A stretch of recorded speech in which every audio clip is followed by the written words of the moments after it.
Yeah, Coach Smart mentioned yesterday, some multiple football teams play a little odd, play a little even. I guess explain the difference when you're uncovered versus when you are, and how do you go about practicing both against a team that might give you both? For me, the biggest thing is recognizing movement when I'm uncovered. Because if I'm usually have a direct shot to the backer, but if we're playing a team that moves, I got to recognize movement, bump back, or help a tackler or center. And covered, it's more technique, just man-on combos and stuff like that. So this week, I'm definitely preparing more for helping out more than being the main one on the combo. Tate, we talked to Marius last week. How much development have you seen from him over the last year once he got in the mix and just what he's shown getting ready for this season? A lot of growth from him. He's shown a tremendous amount of effort to mature, to really to step into that role as our starting tackle, and I think he's really taken it with a full head of steam, and he's taken it and ran with it.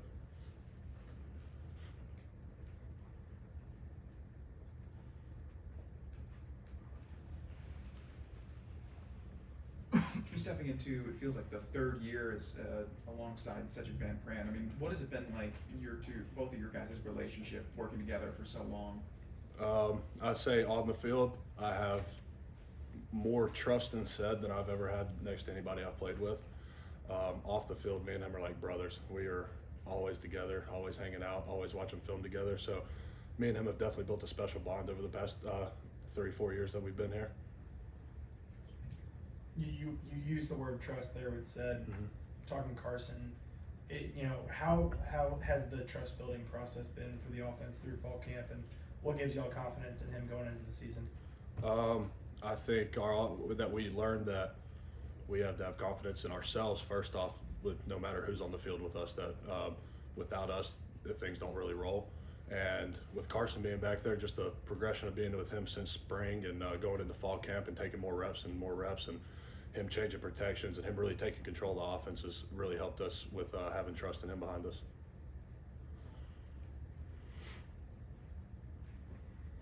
I think as early as your freshman year in high school, you're playing tight end, then you move to tackle, and then you get to college as an All-American high school tackle, you move to guard. What was the whole transition like throughout your career as you kept getting closer to the ball? Well, when I started off at tight end, I was a little lighter than I am now. I was probably about 225, so I could move a little bit better. But as I got here and progressed playing tackle through high school, I learned I wasn't a tackle pretty quick going against guys like Jermaine Johnson, Adam Anderson. I was sitting here as a freshman thinking, what am I doing out here? Just getting worked every day on the edge. And then one day, coach came up to me and said, I think you'd work best at guard, and I've loved being in there ever since. Say, how far do you feel like you've come over the last year, having last season under your belt after that injury a couple years ago, and how much more confidence do you have in yourself, having played and the progress you've made? I think confidence is the key word in that. I think I'm a lot more confident in my abilities. Last year going into the season, I feel like I definitely had some doubts in myself in my game, and since then I've just had time to work on that and get more comfortable in my position and the guys around me. As someone who's been a veteran in this team, what was something you've worked on the most this offseason, given you've started before, you've won a national championship as a starter, and now fully confident in that foot coming off of it? Really the biggest thing I've worked on is trying to become more of a vocal leader on the team, which has always been not one of my strong things. Never been a big vocal guy.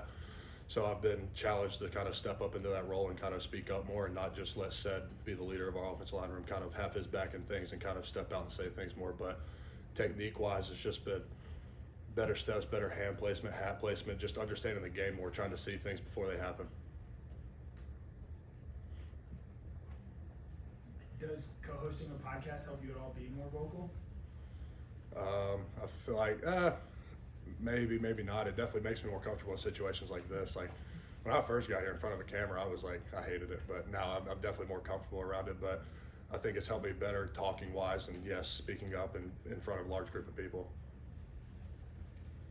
We've heard conflicting things about honoring Devin in this game. I'm just wondering, is it a thing that you guys want to unveil some kind of secret, or you guys literally still trying to figure out kind of how you want to do that?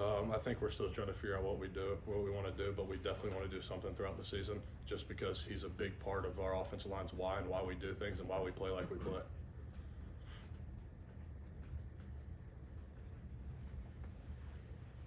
Kirby Smart's pretty well known for his pregame speeches. What's the key to a good Kirby Smart pregame speech? Just the juice he brings. I mean, you could be asleep and then listen to one of those pregame speeches, you're ready to run through a wall. But I don't think it's really any particular thing. He just knows how to get us going.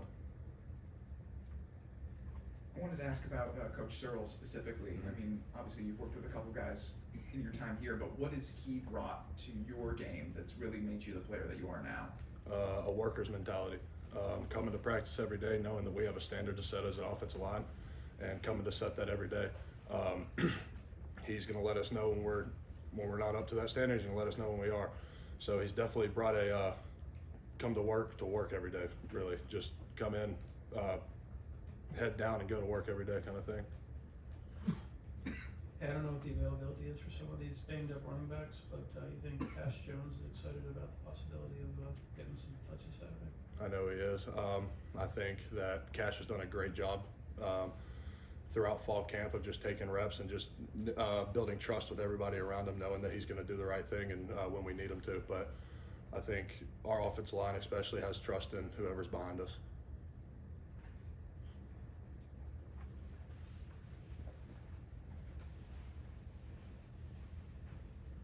We touched on the podcast a little bit there, but obviously you're now hosting it with Zion and stuff like that. I mean, what has that been like to get to work with him now, and especially going through the season? Kind of like what you got to do with oh man, why is his name escaping me? Ryland, not Ryland. Yeah, Ryland. What was it like working with Ryland, obviously, and now getting to work with Zion? Working with Cody was great. I have a lot of respect for him and how he handled his business and how he went about that podcast. He really loved it and really took charge of that and kind of took its way. But me and Zelo had a bond before that podcast, so I think him coming on there kind of just strengthened that bond and we were a perfect fit for each other just to talk with each other. Hey, and getting ready for this season, what have you seen from y'all's defensive line going up against them every day? What sort of stands out to you about this group of defensive line? They're hard workers. They're tough. They come to work. They come to practice every day. And if we don't come with our best foot forward, then we know that we're not going to have a great day with them in front of us. Which is the beauty of things. If we get them better, they get us better. So I love going against those guys every day.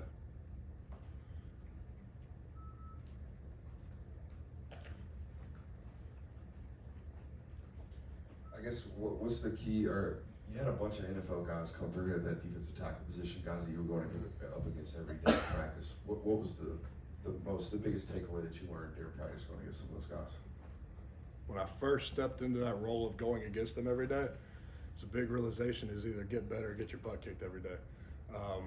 Which all of those guys, from JD, Vontae, Trayvon to JC, all helped me develop into the player I am today.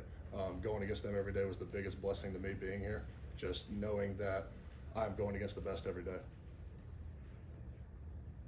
I wanted to ask about some of the younger guys on the team that are coming in, like Monroe, Bo, and Joshua Miller, a few of those guys. What have you seen from them as they've kind of made their way through summer, spring, and now fall? A lot of growth. They come in as freshmen, don't really know their place, but I think our offensive line does a really good job of embracing people coming in. Monroe's been here since January, so I've seen a lot of growth out of him from when he first got here from spring ball to fall camp. Josh and Bo have just been growing, knowing the playbook, knowing the plays, kind of getting that physicality about them that's needed to play college football. And you've definitely seen a lot of that progress from when they first started.